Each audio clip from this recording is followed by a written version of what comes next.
Now on News Channel 8.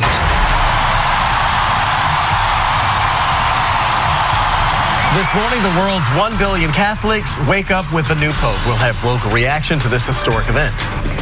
Then Florida's lieutenant governor resigns. Why did Jennifer Carroll step down?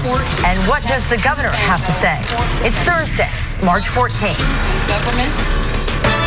Live from the News Center in high definition, this is News Channel 8 on your side today. Good morning. I'm Gail Guayardo. I'm Rod Carter. So glad you could join us this Thursday morning. Let's go straight to, let's get started, I should say, with Storm Team 8 meteorologist Lee Spann and the forecast center. Good morning. And good morning, guys. And for the middle of March, it'll be a little chilly when you walk outside. In fact, the National Weather Service has issued a frost advisory for Citrus and Hernando counties until 9 o'clock this morning. It's not necessarily close to freezing, but right at the ground, you might see some frost in those kind of isolated areas. 50 degrees right now in Lutz, though. 53 in MacDill Air Force Base. It's 55 in Largo. We are down to 44 in Inverness right now, 46 in Lakeland, and 46 in Lake Placid. Plenty of sunshine through the day, but slowly warming. 60 degrees at midday, upper 60s for highs. So still a cool 61 this evening and 49 degrees overnight. I'll tell you how chilly it's going to be when you wake up tomorrow morning. Coming up. Now let's check on the roadways. Leslie? Thank you, Lee. Good morning, everyone. Wonderful drive on the Veterans Expressway, folks. We're not seeing any delays here as we move southbound.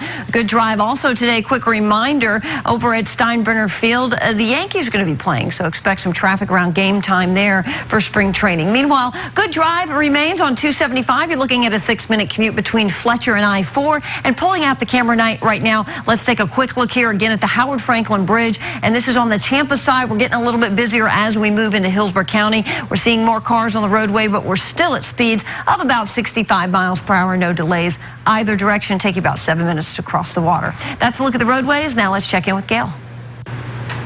This morning, the 1.2 billion members of the Catholic Church have a new leader. White smoke billowed from the Sistine Chapel a little after 2 o'clock Eastern time yesterday, signaling that the cardinals selected a new pope.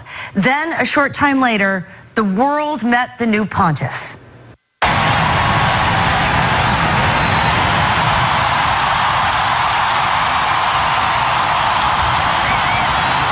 Cardinal Jorge Bergoglio of Argentina, now Pope Francis, stepped onto the balcony in full view of the roaring crowd packed into St. Peter's Square. Speaking for the first time as Pope, he asked the faithful for a moment of silence to pray for him. Let's have a moment of silence. Let's make this prayer in silence of your prayer for me. And with that, 150,000 people were silent, all pausing to take in this incredible historic moment for the Catholic Church. Here's more information about Pope Francis. He's the first non-European pontiff in the millennia. He was born in Buenos Aires in 1936, the son of an Italian immigrant.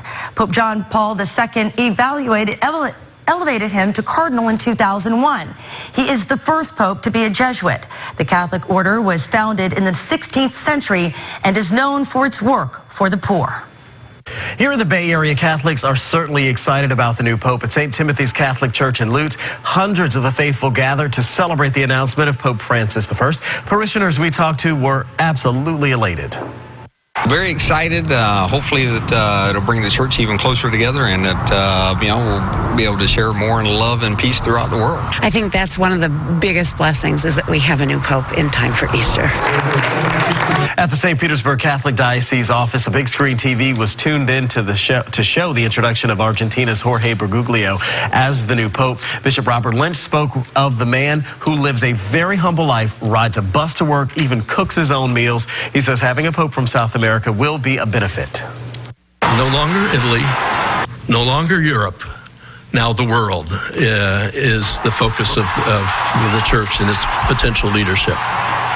You can hear more from Bishop Lynch during a live interview later this morning at 10 a.m. right here on News Channel 8 today. And our coverage of Pope Francis continues this morning on the homepage of WFLA.com. We have video of the announcement, a slideshow, and the now not so secret ingredients that create the white smoke. Check it out on WFLA.com. This morning, the state's second highest ranking official is out of a job. Lieutenant Governor Jennifer Carroll turned in her resignation after investigators interviewed her about her connection to an organization that's now in serious trouble. Allied Veterans of the World is a Florida nonprofit that operates a chain of internet sweepstakes cafes claiming to help vets. But according to investigators, the nonprofit was actually a front for a $300 million gambling operation that only gave 2% of its earnings to charity. Carroll's public relations firm represented Allied in the past and consulted with the group a few years ago when she was serving in the Florida House. Do you believe the lieutenant governor broke the law? I'm not going to talk about the investigation at all, but I have no knowledge that she broke the law. When you look. Carroll says neither she nor her public relations firm was targeted in the probe, and she stepped down so her ties to the organization would not be a distraction to the governor's administration. That new TSA rule that allows certain knives back on planes for the first time since 9/11 will be scrutinized on Capitol Hill later this morning. TSA Administrator John Pistole will face questions about the reversal of the knife policy at a hearing in Washington, D.C. Now, Congressman Ed Markey of Massachusetts already introduced his No Knives Act, which would overturn that decision. Today, he is going to hold a news conference with various flight attendants unions who say the new rule will make air travel less safe. At least 3 major airlines oppose that rule as well. Today, President Obama will meet with GOP senators and then House Democrats to talk about the budget. It's part of an effort to reach broader consensus with both parties in Congress on budgets and tax reform. The U.S. House passed a bill that would stop the Obama administration from waiving work requirements to receive welfare. However, this morning the bill appears to be dead in the water. The Obama administration currently allows waivers to states that show they can move welfare recipients into the workforce without the use of the law. Republicans claim these waivers are an attempt to gut the work requirement of the 1996 welfare reform law. The vote is largely symbolic. Majority Leader Harry Reid has no plans to bring the bill to a vote in the Senate. Realty Track just released its latest report on the foreclosure market, and the roller coaster ride continues. The report shows an increase of 2% from February. However, overall, the foreclosure rate is still down 25% from a year ago. Florida posted the nation's highest state foreclosure rate for the 6th consecutive month. The report also noted that bank repossessions have decreased 11% since February. That's down 29% from February 2012 and the lowest level since 2007.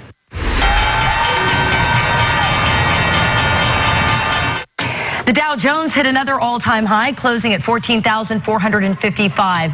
It's the 7th straight day of record numbers and the longest winning streak for the Dow since 1996. China's new leader can add the title of president to his name this morning. The rubber-stamped National Legislature voted Xi Jinping president this morning. Now, delegates to the National People's Congress voted 2,952 to 1. To name Xi the president. Xi was already named head of the Communist Party and chairman of its military back in November.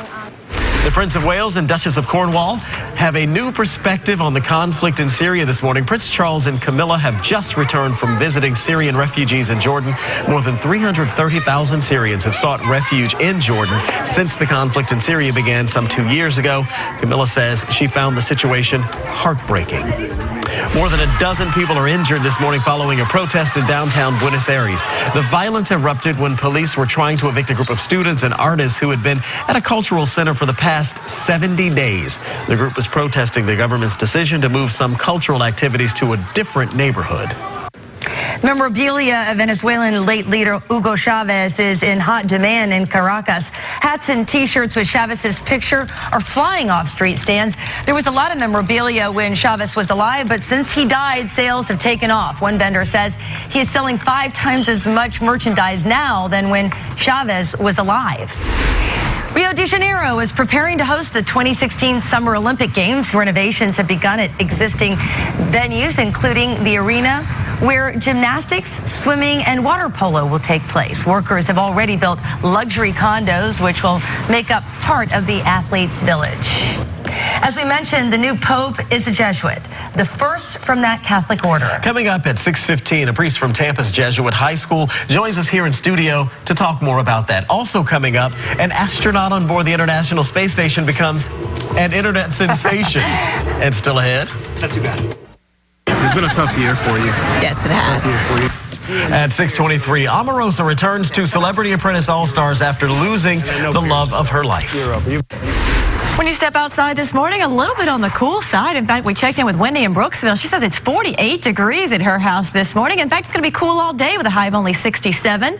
But there's a warming trend into the weekend. 72 tomorrow, 76 on Saturday, and 78, actually above average on Sunday, St. Patrick's Day. I'll let you know what our next rain chance is, though. Coming up, you're watching News Channel 8 today.